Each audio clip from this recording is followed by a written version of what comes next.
What's the number one issue? A lot of times we're buying land, it's the down payment. And I think if you're able to, whether it is communicate the capital gains to somebody, or you're able to communicate, hey, like I'm willing to buy you out, and you can really name your deal. You can set a balloon payment in 5 years when you've got enough equity in it. Like you can do a myriad of different things on the land contract. Let's be honest, it doesn't go through a bank. It's the two of you who have to agree on it. And frankly, that's the risk to the seller, and that's also the reward for the seller. So I do think, when you get into those conversations, it can be a great fit. And I think it's underutilized for sure. At the same time, there's a lot of risk with it that I don't think people take into consideration. Because if you do default on it, you're done. And that person's going to go sell it to somebody else. Depends on how well of a relationship you have on that person too, right? So there's some definite risk there. You want to learn how to find an off-market deal. You want to learn more about seller financing. This is a conversation you need to tune in. It is with Daniel Pifer, and he sent over 100 letters, and one response has completely changed his land ownership trajectory, and you get to hear about the entire journey right now. If you want to learn more about seller financing, piecing things together, weighing out investment versus wants. This is a really great episode that I hope you guys enjoy. As you know, the Land Podcast is brought to you by Onyx. I'll just say this, they recently dropped LiDAR on mobile and desktop versions. And if you haven't messed with it yet, it is really awesome. And so I know there's LiDAR opportunities to find online, but to have it all in one place with all of your Onyx pins, it is extremely efficient, and I have been enjoying using it a ton. So without further ado, let's get into this week's episode of the Land Podcast. Daniel, welcome to the Land Podcast. This is a long time coming. Absolutely, man. Thanks for having me. Yeah, no, I'm really excited. I went back, and so we've had some correspondence literally over the years, and so we had talked about doing a podcast, and now you kind of firmly have strung together a few different transactions, and I feel that in this conversation there's going to be some lessons you've learned and some things that I think that'll be helpful for everyone. But before we get into that, just a little bit about yourself so they understand where you're at in the country and maybe what you do for a living. Yeah, for sure. I introduced I'm a small town boy from the middle of nowhere, Indiana, who was just naive enough to work really, really hard to do what somebody told me to do. And here we are. So what I do professionally, I own a financial firm, which is fun because I actually work with a lot of folks, same interests as you and I, right? So it's a lot of, you say this often on the podcast, which is like, it's funny how much the whitetail kind of motivates people. Yeah. And so a lot of my clients are like executives and business owners who like have this whitetail enthusiast passion. Yeah. And it's just continuing that legacy, right? Which is frankly what I'm building right now, is making sure, hey, we've worked hard to build this farm. How does it stay in the family? How do we make sure we're structuring things? So anyway, that's getting nerdy more than I should. But and then married, Central Indiana. I've got two kiddos, and we just broke ground on building our house on said farm that we're going to talk about later today. Oh, man, that's really cool. So I always like to ask folks, was there a time or a moment where you said, man, I'm going to work really hard and buy a piece of ground? Is there a time or a moment where something sticks out to you? Yeah. So any of my friends who will listen to this are going to laugh when you ask that question. So I'm pretty sure I have mentioned this every year at least, and it's got more and more frequent as I've gotten older. I had a conversation with someone when I was 13. This is where the fire got set, as I saw my first, I would say really decent buck. Looking back, it was probably 130-inch eight, but at 13, that deer looked massive. Giant. Yeah, it was an absolute giant. And so I was like, well, that's the first buck I had seen in 5 years of hunting or whatever it was. And I was like, man, how do I start to do this more? And so I started researching the land management and kind of got hung on that. And, I remember telling that person, I said, hey, I'm going to own ground one day, because we ended up losing permission on that property. And I'm going to own ground one day so we never have to lose it. And that person looked at me straight in the face and said, don't count on it. Mm. And like, for whatever reason, like that absolutely just set like, no, I'm going to go, and maybe this is bad, but it's like, no, I'm going to go prove you wrong. Right. Yeah. And so I've always had that passion lit. I've been very blessed to have certain family members or certain friends who have allowed me to hunt, but also do some of the land management stuff on their properties, and just continuing to learn. And so from that day forth, I knew I was going to own ground. I didn't know when, how, or where I was going to buy it, but I knew it was going to happen.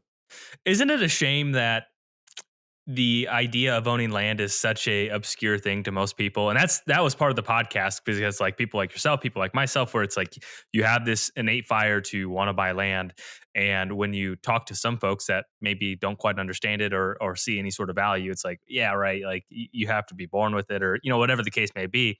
um, but those folks can be great motivators to it Absolutely. worked out for you. So Absolutely. um, that's really interesting. When you were told that, because you were younger, did you Yeah. understand, like, the magnitude of what it was like to own land, or was it just like, "Hey, he said I couldn't do it. I'm definitely Yeah. gonna do it." Absolutely not. I did not understand the magnitude probably until I got, 18 to 20.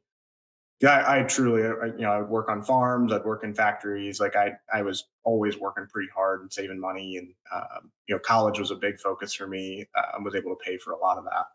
But I had always had that in the back of my mind land. So I'd pull up whatever websites and I just kept seeing that price go up and up and up. And I was like, man, I don't know if this is going to be attainable. And probably when I was graduating college, I realized like I got to do something fast because if I Mhm, if I don't or if I don't set myself up right, like this is going to get out of hand quickly. And obviously, then 2020 happened. We were actually pretty close to buying right around there, mhm, and right at that point, like it took off faster than what we could really get into the market for what I wanted. mhm. And so then it was just a cat and mouse game for the next several years. So yeah, Ye did not understand it. So you guys were ready to buy something in 2020, but you Yeah. were pretty selective based off of what you're saying? Yeah. So, I mean, layout was everything for us. So, one of the things we did, we wrote a lot of letters. So I've got an Excel spreadsheet with all the letters that we had written, and I essentially put a 35-minute pin around where we lived at the time. And my wife had a specific school district she wanted the kids to be in at one point. And so we had kind of said, hey, like, let's find all the properties that match that layout. There were 123 letters from 2018 to 2024. So it's not a ton a year, but probably 20-ish a year. Where I would send that letter, seeing if they'd be interested in buying.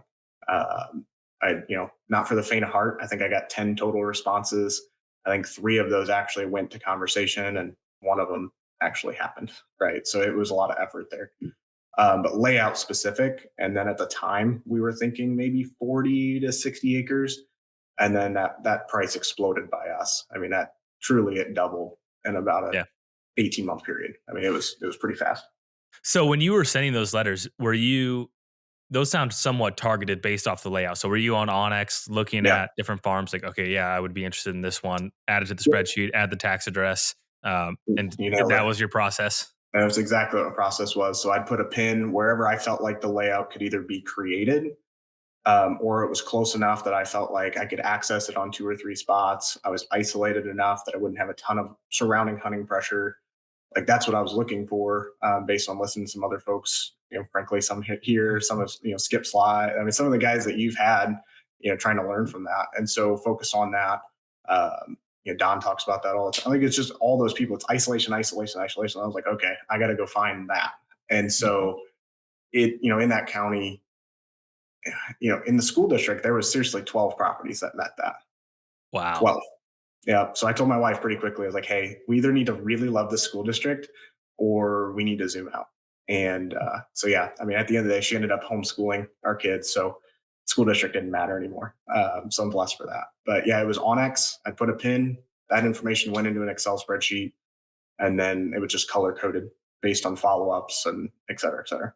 I mean, really not a terrible conversion rate when you think about it over 4 years. I mean, yeah, it's a little bit below 1%. Yeah. But you're hand picking. It's not like 100 properties and you're just you're not dropping a radius and pulling all, very targeted, Yeah. where every swing is with intention. So, I mean, I think that's a great piece of advice for anyone listening of, hey, these are the farms I would be interested in, and being really thoughtful with that process. Cause ultimately, it definitely worked for you. Now, going back, it's always fun to play hindsight, right? Going back with knowing land doubled, in 18 months or 24 months, whatever it is, or, very close to that. Was Yeah. there a part of you who was like, dang it, I should have just bought something and rode the wave and enjoyed it for a few years and then sold it in 1031 to the next one? Yeah. Absolutely. And part of me, you've said it on your podcast too. I was probably being a little too picky, not actually thinking through the fact that I could trade up over time. So yeah, the more I've learned about land, the more I was like, yeah, I definitely should have bought a 12 or a 20 sooner and then let that double and 10, get that exchange for another property. So Yeah. yeah. But I mean, who in their right mind would have guessed that that would have happened? At that time, looking back, a lot of uncertainty. People weren't sure if people are going to be working. Yep. It was not a. It's very easy to look back like, yeah, everything turned out okay. But at that time, there was a lot of uncertainty in the space where people were Absolutely. really nervous. So just to give everyone a little bit of grace, because there's probably someone listening that fell in that same boat. So let's get to when you sent out the 120 some letters Yeah. and you've narrowed it down to three, and now Yep. one has procured a pretty serious conversation. I Yep. feel the first part is pretty easy. So now someone that is following the same exact model, they get a call from someone they don't know. Hey, this Yep. is Daniel. Yeah, we got your letter, and we might be interested in selling. Were you nervous on that call, or how did the contact actually happen? Yeah. So, I'd be lying if I wouldn't say I kind of feel like, and not to preach at anybody, but God's fingerprints are a little bit on this. So I sent this letter not knowing that we actually had connections to this family. Mm, And so I was on my way home from traveling to a client in Ohio, and I'd never looked on this side of the county. And I just happened to look out the window and saw a block of wood, super isolated. And I was like, hmm. So I went home, I marked it on Onyx. I went home, started looking through it, and I just sent a letter thinking nothing of it. To compound on that, because of the land and kind of learning what we would need to do, my wife and I had built some debt building the business and some ancillary business debt. Like I made the idiot purchase when I was younger of buying a truck I probably shouldn't have bought. So we were paying all that stuff off. Well, we mhm. had literally just cleared that off. I sent the letter thinking, I've sent 120 of these others. Like I'm not going to hear anything. 3 weeks later, I get a phone call Oh man. from that person, and so like we literally had just lump sum paid a ton of stuff off. Um, just I was like, "There's no way we're having to have this money for a down payment," so we just paid everything off. Then they call me, and I'm like, "Oh well, this is going to be interesting because I'm about as illiquid as I have been probably in the last 8 years." So that wasn't as exciting, and so yeah, I mean, it was both exciting and terrifying. It did help that there was a mutual connection there, Mhm. that they knew me, I knew them, both trusted and reputable families. But it definitely it was exciting and terrifying all at the same time. Mhm. How did the conversation go? Because I feel like this is when people get Yeah, hung up. This is when I get the phone calls where it's the dance now. Well, yeah, yeah, you're interested. How much do you want to pay? And obviously, you're trying to give a fair price, but at the same point, maybe they're not in tune with the market. Maybe the person buying it is not super in tune. They may have an idea. So I really want to dive into that because I feel that yeah, obviously it worked out for you. But how did that part of the conversation go? yeah, for sure. So I mean, at first it was just like, okay, like what are you thinking, right, from the sellers? And so I had kind of written, really my dream from 13, right, was to buy land that I can manage for deer, and then it was my wife's dream, which I wanted to surprise or I wanted to provide, excuse me, which is build her dream house, right? And so I was like, there's those are the two things I'm trying to check off. Hmm. They had an old farmhouse that was on a plot, so I said I wanted to buy that, and they were trying to sell maybe some other wooded blocks, and they just wanted to sell the woods at that time. And I was like, hey, like for what I want to do, like I can't just buy the woods. And so what I came back is I proposed a certain parcel that connected to the homestead and said, hey, like I'd love to buy this. I had a price in mind. I suggested a first offer, and it What appraised did you for base? more. What did yeah? What How did you base your initial offer? Yeah. It's all good. Initial offer I had based actually on, I think it was acres. I think is what the maybe it's land acres or whatever. It's that app that actually I learned from you guys. So I actually Yeah. went through and used that and kind of looked through a couple different sales that had gone through the last couple years, and so tried to come up with like a reasonable offer. Um, Even then, I came in short of what it ended up appraising for, and so ultimately we ended up meeting in the middle is kind of how we approach that. How big was the delta between your offer and appraised value, percentage wise, if you want to go that route? Yeah, it's fine. I think I was closer to like 60. It was probably 7,200 an acre, and I think it came back right at 10 with the woods Okay. and everything included. So it wasn't like a huge delta. What Um, What It was was big enough. around? What year was that roughly? That would have been the appraisal happened in 23, and then everything was final with 24. Okay. So you gave your initial offer, and the seller's like, "Well, we need to really figure out what it's worth. We're just going to go ahead and get an appraisal." Was that how that went? Yeah, that's exactly how it went. Yep. So there was two parties involved in the sale. One was like, "Yep, sounds great," and the other one was like, let's pump the brakes and do an appraisal." And I'm glad they did because I don't want them to look back and regretted the Yeah. sell.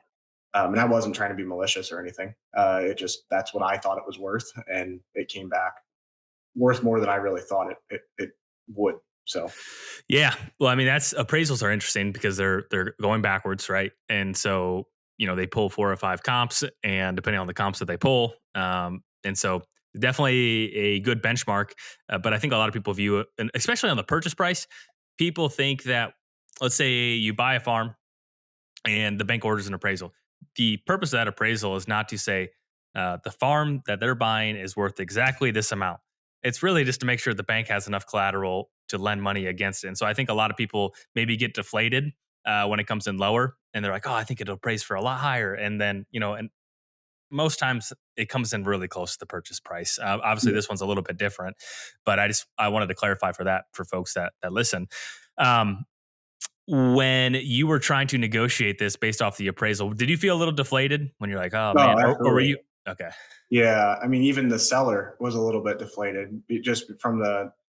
I mean, we're small town folk in the middle of nowhere, Indiana, right? So when you start talking about that big of a delta when it comes to the purchase price, like he was very nervous to even tell me what it came as an appraisal back. And Mhm, yeah, it was way more than what I had expected. I felt like I gave a very fair price from watching this stuff around locally, mhm, and for it to come, and it was the ag ground that appreciated that much. And so what I learned from, I actually knew the appraiser because I called him and asked him. I was like, "So where is this coming from?" I didn't know Ohio was starting to purchase ground in Indiana, and mm, they were driving that price up, and that was all happening and starting to happen during that process. So my process probably wasn't too far off, or my offer, but unfortunately, it was maybe a year too late because those prices had started getting jumped up from Ohio farmers. So Ohio farmers were moving to Indiana to, I guess, to spread their operation? Spread the operation, but it's so much cheaper right now in my area of Indiana. So just over, I mean, 20 minutes over the Ohio Indiana border, you're almost cutting your land per acre in half. I mean, some of those guys are paying 24, 25 grand an acre for farm ground. You jump over, yeah, it's a little bit more clay, but they're paying like 10 to 12, maybe Mhm, 15, right? And mhm. so it's at least in that area of Indiana. And so for them, they're just saying, hey, I can buy a lot more land. As I keep buying it, it's going to keep appreciating, right? So these guys, they're big operations. So Yeah, they're not, they're smart people. Let's just put it that way. yeah. But That's interesting. Okay, so throughout this process, because one of the messages you had sent was about a lender. So on this yeah, piece, and we've talked previously here, land contracts versus traditional financing. yep, What route did you go on this farm? yeah. So I originally went land contract, and the Okay. primary reason for that was the pure fact of I had just used all that cash to pay off all of our debt. I was Yeah. like, hey, like I don't have cash. Like, hey, in this situation, I don't want to share too much for the family, but like the issue was the house was really dilapidated. The family member who their mom who had lived there had been in nursing home for quite some time, and they didn't want to take that penalty in capital gains. And so they're trying to sell it because they're tired of managing it. They would like the liquidity of it, and trying to pay for some expenses that weren't super fun to pay for, right? Yeah. And so made that transition. I had said, hey, I have no cash. You don't want the capital gains. Um, let's meet in the middle and put together a land contract. And so we're very grateful we did because I was able to build in the equity to end up, later. The reason I reached out to a lender, or for you for a lender, was they had wanted to have us buy out. They had some other liquidity events they needed to pay for. And so, I don't know how far you want me to go here, but that's actually what transpired. The next transaction was I had said, hey, there's some other, little blocks of woods you've got in some of these fields. I know you're wanting to sell the fields at some point, but nobody, they had told me this. This wasn't something I suggested to them. They said the farmers that they had talked to don't want the woods. I said, I'll do this if you sell me those on a different land contract. Mm. And so they agreed to that. And so I reached out, I bought that out with the lender, which then, allowed us to start the construction process. So we were able to go and then get that construction loan to start the house. And then, like I said, bought the other one on contract as well. If you want to know where property boundaries are for public or private, you want to develop a great plan for your farm, document perfect access to a blind, to a tree stand, carve out and measure food plots, connect your Moultrie trail cameras to an app that shows exactly where they're at, and you can look at the feed for that specific camera location, then Onyx is something you need to check out. It is the only mapping software I use when it comes to deer hunting. I've tried other pieces of software, different apps, and I always go back to Onyx because I think it is the most comprehensive, easy to use, and robust mapping software there is when it comes to hunting and land ownership. You want to send a pen to a friend, boom, send it to them right to text, opens it up. Maybe you have notes, maybe you have pictures on that pin, transfers all of it. You want to send a whole entire folder of a plan that you mocked up, you can do that on Onyx. So be sure to check out Onyx. They are a huge supporter of the Land Podcast. They allow us to travel around and talk to some folks that can give you really good insight and good information no matter where you're at in your process of buying land. Let's get back to the conversation. So the land contract, the first one, Yeah. how did you go about negotiating those terms, or what did those terms look like? Were they comparable to like prime for interest rates? And then what schedule? Because that's always interesting too, where it's like, okay, a lot of times you can stretch that out over 30 years. Most people probably don't want to stretch that over 30 years. What was that like, or if you're willing to share? Yeah. Interest rate was a little below prime at that point. That was more of him being kind to me for kind of making it. So I did get some goodwill there. So I will never, ever take that for granted. I had proposed 30 years to keep cash flow. He did not accept that. So we ended up doing it on 20. And then one of my attorney friends just drafted it up, built the amortization schedule, and wrote it all up. And we just went from there. So pretty straightforward. I don't know. I deal with numbers for a living, so I guess it didn't feel like it was that complex. Sure. Is that set up on a monthly payment? Biannual? It was a quarterly payment is how we had structured that. Yep. Okay. So I feel that there's just listening to this, people do business with people, and and so I feel like they sound like they were fair. It sounds like you were trying to be fair. It sounds like, you recognize the longevity of, hey, I have something that you guys would like to potentially sell, and I want it. And if we work together and we're fair, hopefully this works out for everyone. So when you bought the initial piece, how long did it take to get the second piece going? Yeah, it's a great question. I think I sent you a message at one point. So it took me 18 years from the time I was like, you know what, I'm absolutely going to buy land to actually purchase the first ground, which was 62 acres. So that would have been in April of 24 is when that's when I bought them out. So it would have been end of 23 when, now I'm getting my years mixed up, but it was April of 23, the land contract got put in. April of 24, I bought them out. And then. So you made that land contract fulfilled. Yeah. Basically. Okay. Correct. Yeah. I went with the mortgage to pay them out. Yep. So then that's my first time my name actually shows up on the dirt, right? You pull it up on the beacon and you're all excited about that. So, and then 4 months later, everything else was done. When I bought that out, I had put the land contract in. We did the attorney stuff, got that all done. So that went me from 62 to 115. Wow. And so that was pretty fun to say that. And, now all of a sudden I've got a lot more habitat projects on my hands and trying to get them all figured out. And then, so that was, it was really a couple weeks, right, is when we said yes, but it took about 4 months to get with the attorney, get everything drafted, because we had to do surveys and, there's 4 little parcels, right? So that made it a little bit more challenging. And so you had to do surveys and, the whole jazz there. And so, that was about 4 months later, pretty much doubled the farm.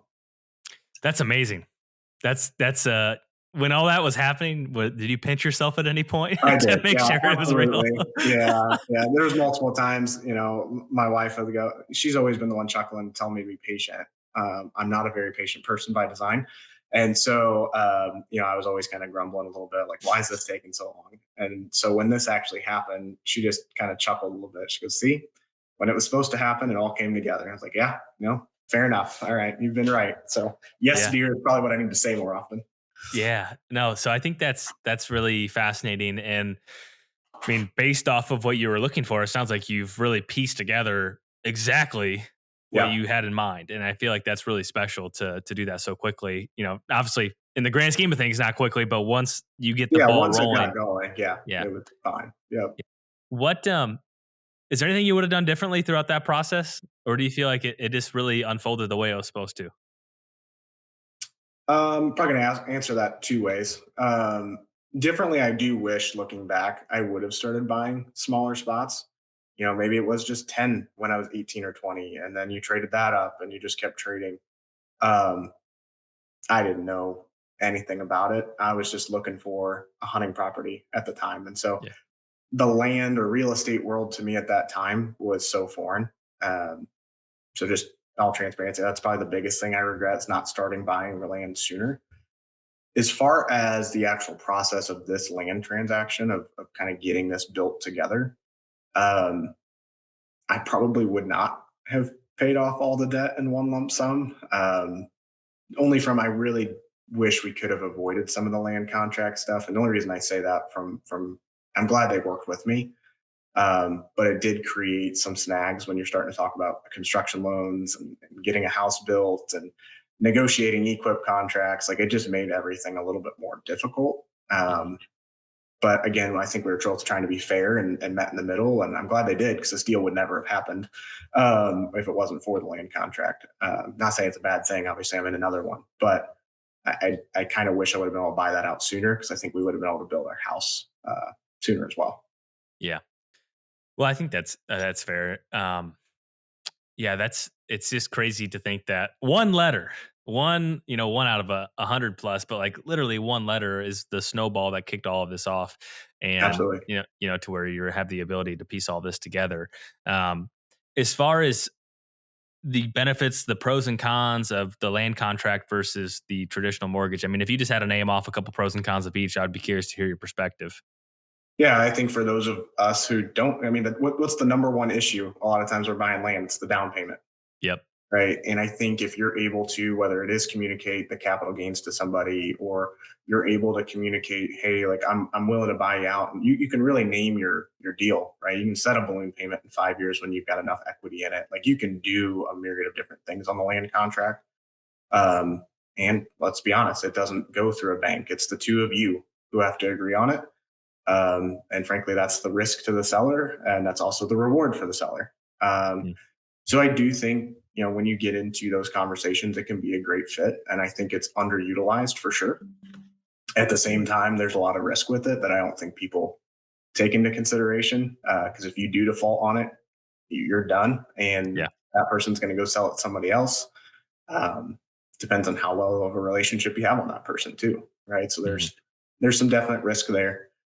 And then I think that the benefits on the bank, I think the downside on the bank is being self-employed. Like I know you've mentioned this on the podcast before. I feel like Yeah. I sent 180 documents throughout that process, which is just kind of humorous to me. Yeah. But I mean, you've got a big uplift there. Obviously, you've got just the loan process in general. You're closing, you're getting tons of questions, you're going through all that. It is, there's costs involved in that. That's not ideal. Not on the other side too. You've got the interest rate, and now all of a sudden you've got somebody who knows everything about you, and uh, you're off to the races. But and the bank's not as flexible with you as what another person would be. Mhm. At the same time, having it all done in your name, right? So you're looking at the benefits. I mean, it's hey, I went and signed, and it's mine, and you don't have any of the ancillary things or emotions or anything else following you. The people have the money in their hand. They're not calling you, hey, has the check arrived or when's the check coming? Like you don't have any of that. And so now you just step on it. Both are good. I don't think one's better than the other one. I think it's all situational, but Mhm. I think I would have been fine doing the land contract on the second one. I kind of wish on the first one would just bought it out, but I couldn't Yeah. at the time. Yeah, well, I mean, it's really a miracle that they were willing to work with you because there's nothing potentially more frightening as a seller. Like, hey, uh, I sent you this letter and I'd like to buy your ground, Exactly. but I don't have any money right now. Yeah, yeah. I didn't lead with that part. How's that? Sure. Yeah. I definitely led more with the, hey, I've got the income that I can justify this. I Yeah. literally just paid off all my debt to like I didn't think Yeah. this would happen this fast. So like I was very honest and transparent with Sure. them, but it wasn't definitely not labeled, hey, I got no money. But yeah, it was definitely a terrifying moment for sure. Yeah. What about, being self-employed too? Was there any throughout, I mean, you went from, no ground to, 100, mid 100 acres. Yeah, Was there any period of time where you were nervous to do that? Like, man, if absolutely. business winds down, or some unforeseen thing happens, and hey, this is how we're able to pay for this and our provide for my family. How did Yep. you balance that? Yep. Still nervous, for sure. Your podcasts and some of the people said, don't stretch yourself too far, right? Hmm. We're not there, but we're about as close as you can before you're like, hey, like I'm pushing the red button. Hmm. And that sounds worse than it is. Like the comfortability for me, like I hate debt anyway. And so I was already anti-debt. Um, and so as I'm paying all that off and kind of getting out of there, it's like, well, I just got out of debt. Now I'm going to turn around and go into seven figures of debt to do this. So it was hard. But again, going back to faith, like one of the courses I had taken for what I do professionally, it talks about like what the Bible says about money. And it was really cool to go through. There's 2,300 verses about money, and none of them are positive about debt, but there is one that delineates the difference between being able to guarantee your repayment versus not. Effectively, it was talking about land, is what it was, and saying, hey, Mm. if you can sell it and repay it, like it's okay. It's not positive, but it's okay. And so that's kind of how I was able to say, hey, I don't want to owe anything on anything, but land, I'm okay with it. Um, Completely derailed where you were going there, Well, but no, as that's far as the actually business, fascinating. That's yeah, fascinating to hear because obviously, that's from a really long time ago. It's like us absolutely, as humans have yeah, always wanted to own land, and it's always been hard to buy. And yeah, even then, they're like, well, if you were going to borrow money, or you're yeah, going to be slave to a lender, yep. it's okay for land. Exactly. It's okay for land. It was okay for, in the way it's worded, is anything you can guarantee the repayment. Like that's what, if you go Mhm. back to the translation, like that's what it's essentially saying is if you had to trade it back to that person, you can repay your debt, right? You Mm. can guarantee that repayment. But yeah, it was land. Obviously, we didn't do real estate in that world, but that's the type of stuff that it's referencing there. But yeah, I mean, transparently, I'm still nervous, right? And so it's way bigger than anything I would have imagined. And so it's cool. All the puzzle pieces have all come together. And we haven't even gotten here yet, but it's like we just closed on the final puzzle piece to this whole thing. And if you had asked me 2 years ago, hey, would you have built the farm that you're hoping to in a matter of 2 years? I've told you no, you're crazy. But the puzzle pieces all fall together. Right timing, right things. The good thing about the business is we do have some stability built in just with some of the revenue streams that we have. So there's some recurring revenue there that has been good. But just getting us completely debt free has helped too. I mean, that was huge. That opened up so much money in air quotes payments that we could use just straight towards the land. I mean, Yeah. it didn't account for all of it by any means, but the vast majority of the first purchase was covered from us paying off the truck, paying off any credit cards, student loans, business loans. Like when we knocked all that out, that first purchase was largely covered, um, just from paying everything off. So um, Which just priorities. Yeah, which is one way to look at it. Um, you know, Not putting words in your mouth, but I'm just thinking logically. Okay, yeah, we've been paying for this payment, this payment, this payment, and we've been able to stack up enough to clear this out, and Yep. so we're paying that off, and we're trading that cash flow for a farm that we really want, and that's going to go up in value and give us more flexibility down the road Right. versus these other things that aren't going to do that. So I think that's for anyone that's maybe feels like they're spinning in a hamster wheel and they're feeling like they're not making any progress. Like I feel like listening to that statement from you is something for people to consider. It's like, yeah, right now you might not be able to swing it, but if you get rid of that, it likely will be a lot more attainable than what you could imagine. Is that fair? Is that what you guys talked about at the kitchen table? Yeah, absolutely. I mean, that's how.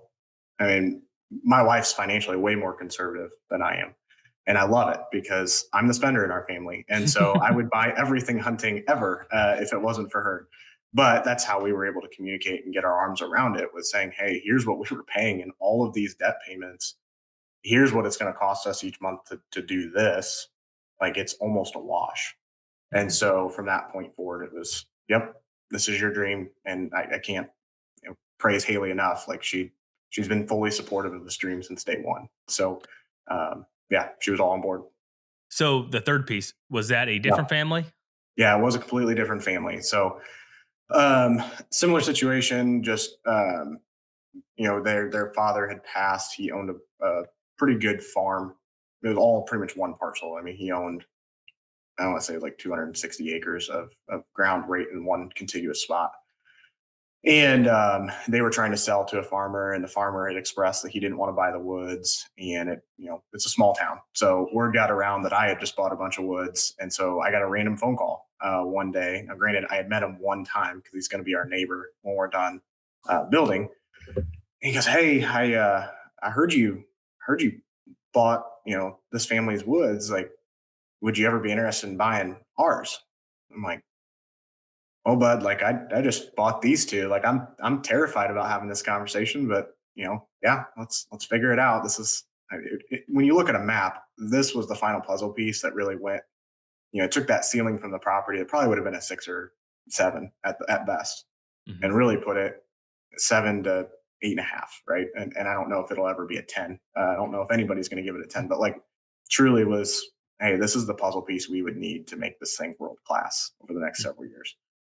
I'm now got, I don't know, 90% of the cover in a square mile. And so by purchasing that locked that in. Thankfully, again, they were very fair. We did go through an appraisal process. I think I had put in maybe 500 an acre less than what it appraised for, and they actually said, yeah, we're good with that. Mhm. So I was very thankful to have at least some built-in equity there. It wasn't a ton, but at least have some. And I did that one through the lender up front as well, just to get that all taken care of. Yeah.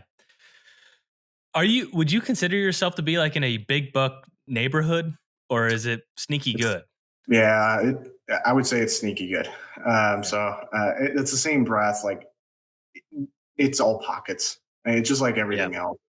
Um, there's some big bucks that come out of all of the counties around here. It's just, you got to get them to age just like anywhere else. Um, so I mean, there's definitely. I wouldn't say anybody's going to my county thinking, "Hey, there's giants walking around every corner," and there's not. I'm just anybody who hears this and wants to go buy in my county, when you look something up, like, no, that's not at all what's happening. But I think there's the potential Well, I there. think I think that's playing into the benefit of what you've been able to do, Yeah. because in a lot of parts of the country, if it is well known, there's probably more intrinsic value associated with the timber than an area that's not, Sure. like there's some hunting. Yeah, there's some deer out there versus, oh, I heard so and so paid this much for a block of timber and well, that's what mine's worth. It doesn't sound like that's what's happening in your area. And so No. I think that's a huge benefit to what you've been able to do. Huge Yeah, benefit. absolutely. This would not have been able to happen if it was in some of those other pockets, right? And as I said earlier, I kept watching those numbers go up and up and up. As you look at all these, land brokerage firms that were there, I looked at all these websites, right? And it's like, oh my goodness, that price for this is up, that price for this, and being able to accomplish all of this together, right? I was able to go from 162 to 165 effectively in 18 months. Mhm. I would never have been able to accomplish that if it wasn't for kind of some of the, like you said, that intrinsic value isn't really there in the market yet, which is, I'm thankful for. Yeah. But it's not, I wouldn't say it's known for big bucks at all. Yeah. There's some good Well, ones that come out of here. I mean, both of the ones behind me there came from, 3 beauties. miles from that area. Yeah. So yeah, I mean, they just got to get old. I mean, that's really Name it. of the game. Yeah. That's the Yeah. name of the game, no matter where you're Yeah. at. Yeah. Well, that's you mentioned you work with numbers for a living.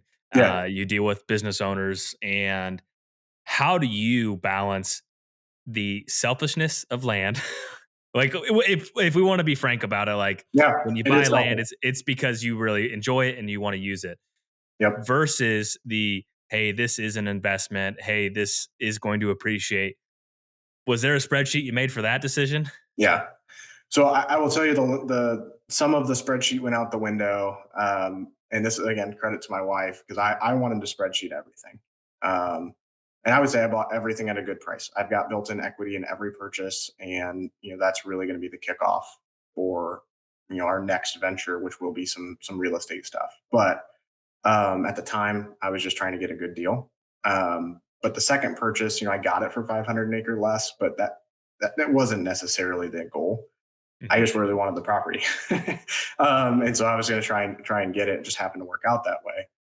Um, but it really, my wife had said something along the lines of, hey Daniel, if you look 10 years from now and you look back, like, are you gonna regret missing those 10 years with your kids on the farm? I'm like, all right, I get it now, right? And so those are the types of things that she kind of helped me put the spreadsheet away a little bit and kind of pulled those emotions into it. And so Mhm. we did buy them well. I wouldn't say we bought them fantastic, but we did buy them well enough to start now thinking through, okay, what can we do with this equity? Whether it is going and buying the next farm, is it potentially going and getting some recurring revenue streams through rentals to pay the farm payments? Like those are the types of things we're thinking through now.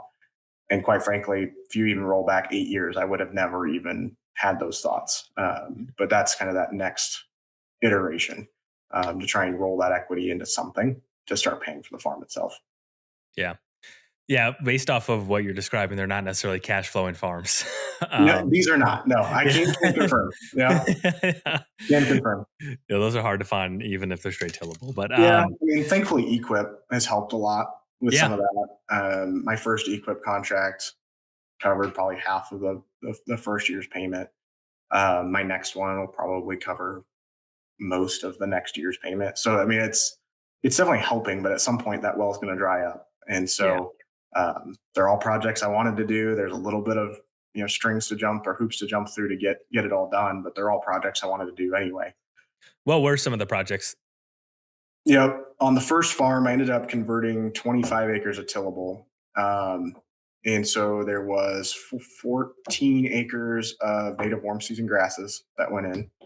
That was more of a tall grass, and I can't remember the mix, but I did the whatever custom mix that they wanted, and I just sent it off to Real World, and they put it together. I don't really remember all that. I know it had a lot of switch, Indian Mhm. bluegrass, like whatever, all those Yep. types.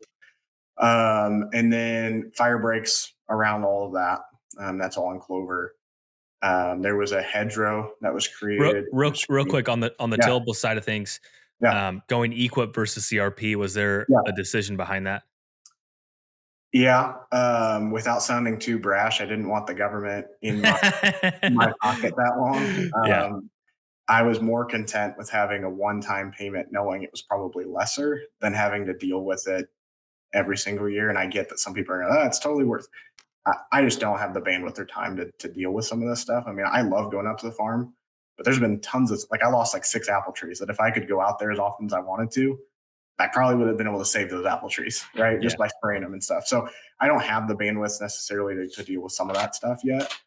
And so that's why I went Equip is just, hey, let's put the time, get the project done, make sure we dot our I's and cross our T's and get the payment now instead of, the recurring payment. And it's not really, I would say our area CRP is not like super lucrative. sure. Not bad, but it wasn't like great. So yeah, fire breaks all around there. Planted 3 acres of different conifers.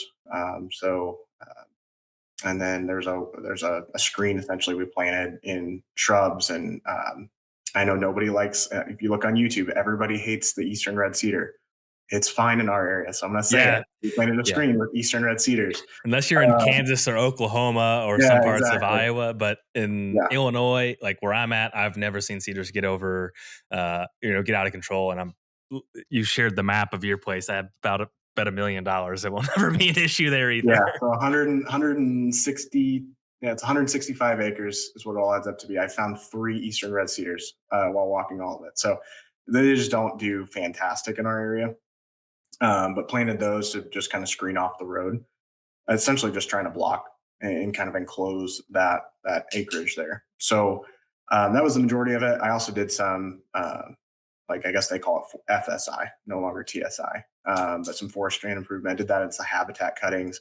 A lot of this stuff actually, it's again, not to how much you learn from this podcast, truly. But Steve Hansen stuff, I think Yeah. he had done a podcast on some of these things, like the edge feathering, right? Like I proposed that. Surprise, surprise, that was a pretty lucrative job. Like you're only covering 50 yards really on in the woods, but you're 50 yards to 50 feet sometimes, depending on what it looked like. So yeah, I mean, it was just little things like that, just picking and choosing and being able to put all those pieces together. So, but yeah, it's been very helpful to cover some of the costs to do some of this stuff because it's not cheap buying a bunch of trees. It was No. cheaper to buy a lot of them through our nursery.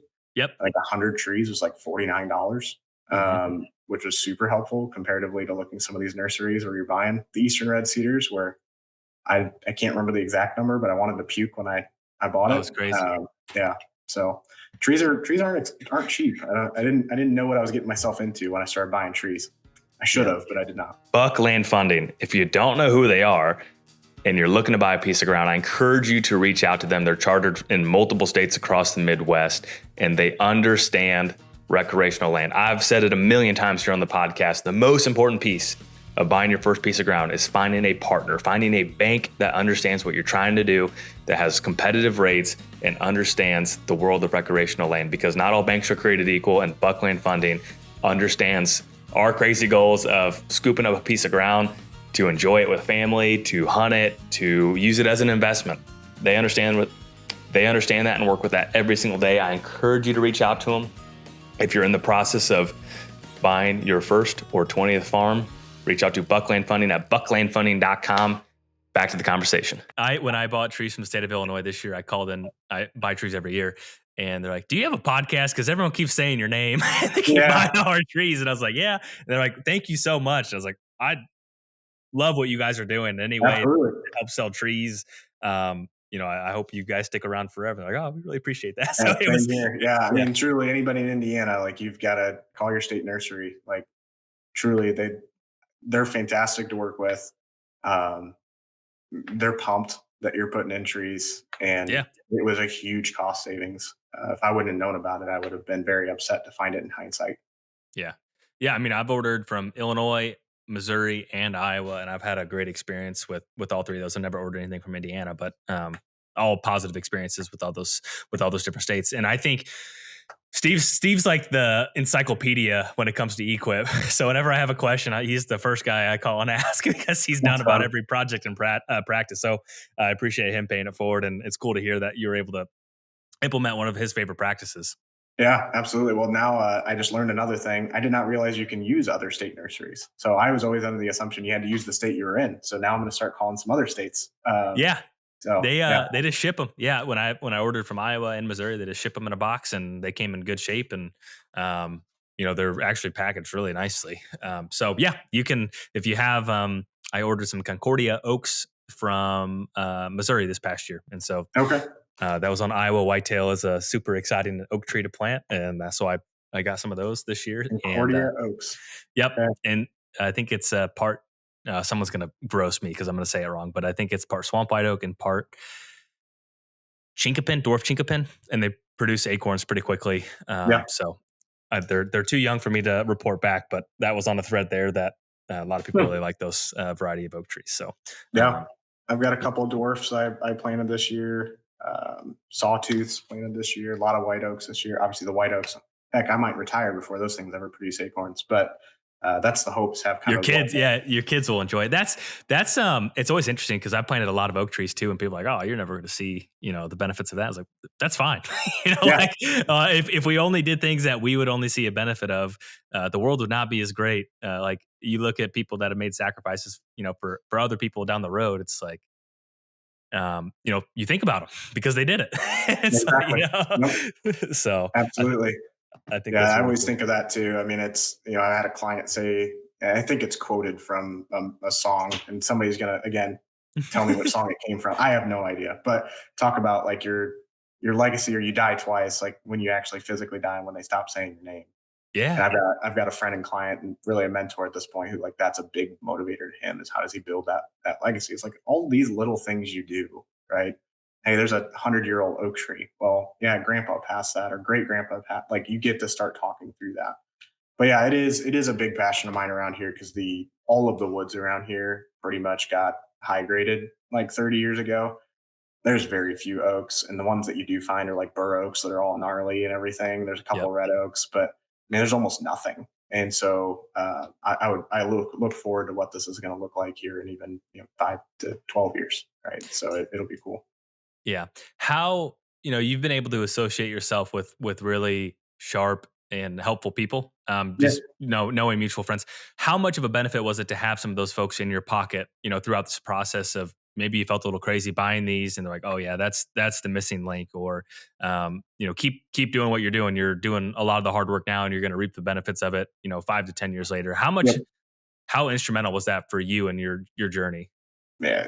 It's huge.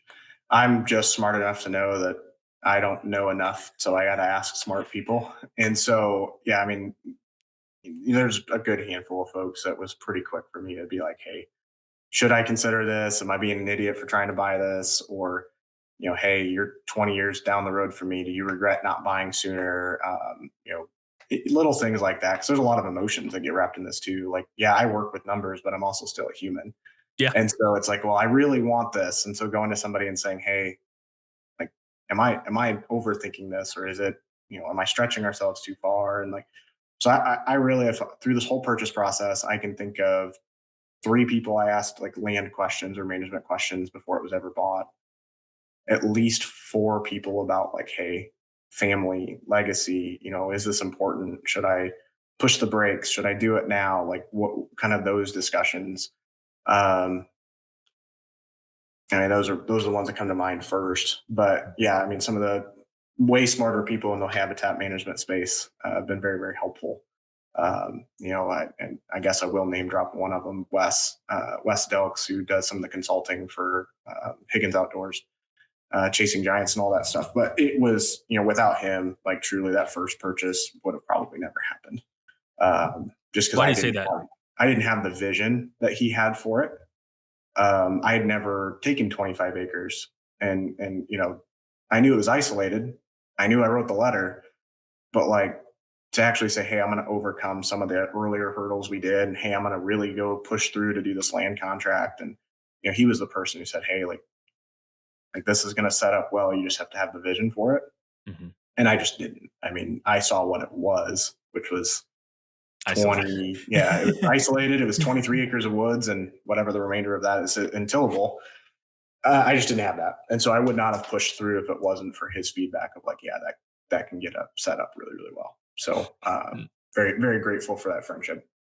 Yeah, and I think having a unbiased opinion too, before you make a jump like that is something that if you respect the person and trust them, it can be very helpful to your point where maybe they're going to be more excited about it than you are, or maybe they're like, hey, did you yeah, man, this I know it doesn't seem like a big deal now, but down the road it might be a real point of pain. Yep. I would really consider it, and so I think that's a really good piece of advice. But I think you have to really trust them, and I think they have to truly be an expert because everyone else. It's everyone. If you have a medical ailment, everyone becomes a doctor real quick, and Exactly. everyone becomes a comedian real fast. So that's Exactly. Yep. you got to be careful with that advice, in my mind. Yeah, for sure. I mean, all of these people had to be, really close people, right? And Yeah. just using Wes again, like Wes has seen infinitely more properties than I will ever see in my life. And so for him being able to sit back and say, hey, like this one's better than what you think it is. It's like, okay, I'll push through and look forward to it. So it's been cool to see it all come together. Out of 100%, how much went into investment? How much went into the want category? Was it 50% investment, 30% investment? Yeah. So I would say the first purchase, which would be the 62 acres, maybe 30% was investment. I mean, it was, hey, this is the dream, right? The land contract, the second land contract, I would make the argument that was 80% investment. Mhm. Um, so that one was very hyper focused. Hey, I want this, yes, to protect my investment because if I own that, there's less people hunting. So selfishly, there's deer that get older, but also secondarily, just knowing again, coming from Ohio, that those land purchases are going to continue to grow. And, that was more investment focused. And then the last one, I'll just totally opposite. I bet you it was like 10% investment and it was 90%. I have to have this. So Yeah, I don't know. Somebody can average that out, but somewhere maybe 60, 40, 40, 60, somewhere in there. sure. And the reason I ask is sometimes it's just good to get an illustration of what that looks like for people listening, because I think that some people are more lean towards, I don't really care if it makes any money, it's just something I want. And there's people that wherever they're at with risk tolerance or where they're at in their life, maybe it needs to be more weighted towards the investment side. And Sure. I think just being really honest with yourself is probably the easiest thing, yet the hardest thing to do. Absolutely. Well, I think also situationally really matters here too, right? So, and I'm not saying I'm selling anything in the near future, but like I could see a couple of those blocks. Maybe somebody in the future wants to build there, or I can see that potentially. But like the big ones, the 62 and the other one was like 60. Once you add it all together, it was like 61, I think is what it was. So those two bigger parcels, like they're never going anywhere. Like Mhm. I'm never going to sell those. So I'm willing to kind of go more on the want side for those because I know I've got, hopefully, Lord willing, another 50 years on this earth. That time horizon's very differently. Whereas on the other smaller blocks, like who knows? I don't see some of those lasting forever. Yeah. You work with a lot of different successful people. Um, and I'm going to gear this more towards land. Yeah. What's one thing, or either one characteristic or one lesson that has stuck with you with the conversations you've had over the years? So my uncle, this is going to be just more as a joke. It's easier to find a new audience than it is a new joke. But my uncle said for years, I don't want all the land. I only want to purchase the land that touches my land. So that was always fun. And then, as far as is actually like the most important thing with those people, right? A lot of these, again, they're business owners. They've done something else successful in life. And it's probably been 8 years now, where they've continued to view it as safe money. Like that was where it's always going to appreciate. And I always, early on, I was like, well, you can't get it back out of there. Like it's not liquid. Like you can access it. But once I really started seeing what the big picture was, where it's going to appreciate, and yeah, I can sell it 8 years from now, or I can roll it into a bigger property, or I can roll it out to a commercial building, or letting that money work for you, and it's not going down. I get historically there's been a couple periods there, but it's been very short lived, and the times that it has been, that was the first click for me. It's still really good. It's a family friend who has built a very successful business where that was his thing. He's like, I will never invest in another business. And I was like, that's kind of interesting. He's like, well, like, why? Like, I'm protecting my legacy at this point. Like, all of my money is now going to build this. And so it's been really cool to see what he's done. But yeah, I mean, that guy buys 3, 4 farms a year now, Mm. just because for him, that's safe, it's attainable. If he does need it, he can go roll it to something else if he needs it. I just thought that was really cool. Yeah, that is really interesting. Well, no, man. Is there one piece of advice or one lesson that you wish you knew? There's maybe a guy listening right now. He's 20 years old. Maybe he's 40 years old, and he just found this podcast and he has this dream to buy land. What do you want to tell that person? Yeah. Oh, I feel like I'm a little repetitive, but buy sooner, even if it's that 10 or 12. Like being able to upgrade, I wish I would have done that. I think it would have made a lot of these purchases easier. I was too focused or too picky on the layout, or it had to be big.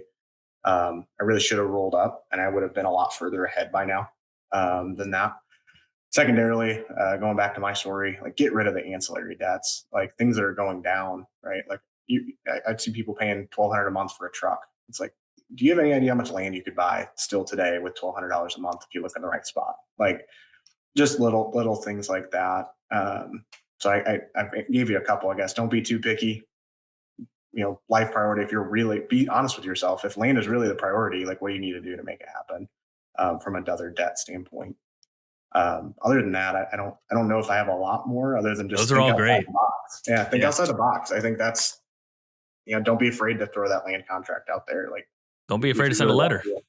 Yeah, well, I guess that's fair too. Yeah. You just keep riffing off them. I'll give some other ones. But no, No, all of it came together. All of those I stole from other people. Nothing I have created. I'm just a professional thief of ideas, and so I'm very thankful for others. If there's anything that this, helps people to think outside the box, I hope it does. Because, listening to your podcast and, the Whitetail Master Academy and all of those, like sitting down and listening to that stuff is the only reason I'm, really where I'm at today. If there was a podcast listener, I wish I could remember, I should have listened, went back and listened, but like they mentioned the land contract. I would have never done that on my own. It was probably Nick Shalma, and I bet Okay. he listens pretty often. So if he makes it this far, he's going to text me. But Okay. I think he was one of the first people that mentioned Okay. land contracts and If the it benefits of it. wasn't, if it was not for him, I would have never had the land contract idea ever. And so really, I'm sitting where I am today, connect these dots. So it's been really cool to see how all this comes together. Yeah. Well, awesome. And I am so excited to hear your story and finally get a chance to have this conversation and hear the full journey that you've been and how you've been able to piece it together. And it all started with the letter. It all started with just being a good person and collaborating. Well, I mean, I get it. A lot of times people feel like off market deals are an opportunity to take advantage of someone. And I don't think that's fair. I feel like if you were a butthead on that first transaction, you would have never had all this other stuff happen. Sure. You might have still got it bought, but it would nothing else would have came about it. Fair enough. We don't want to deal with this guy. He's crazy. Yeah, fair enough. Fair enough. Yeah, I was gonna say that's a low bar, Jake. Just be a good person. But, all right, I'm glad it worked. So no, everything always shakes out the way it's supposed to be. And sure. just want to say congratulations. And if someone wanted to get a hold of you, is there a good way to do that, or any? I always give people the opportunity to do so. Sure. I mean, I'm happy to answer any questions. Most folks, it's either through Instagram or not LinkedIn, Facebook. So just my first name, last name. So Daniel Pifer on Facebook. And I believe it's just Daniel_Pifer. I'm super creative on Instagram. Those are going to be your two best ways to get. I check the messages pretty regularly. So, but yeah, I'm happy to help however I can. Awesome. Thank you so much. Yeah, you bet. Absolutely. Thanks for having me. There you guys have it. Hope you guys enjoyed this episode. I want to say thank you to ASM Labs. They're the tax soil guys. I want to say thank you to Buckland Funding, Moultrie, Hawk Optics, Painted Arrow, Buckland Funding for supporting the show and facilitating these types of conversations. And if you learned something, you got a little bit more inspired, you were able to look in the mirror for a little bit and figure out how can I do this, it would mean a lot if you subscribed, left a comment, and we will see you next week.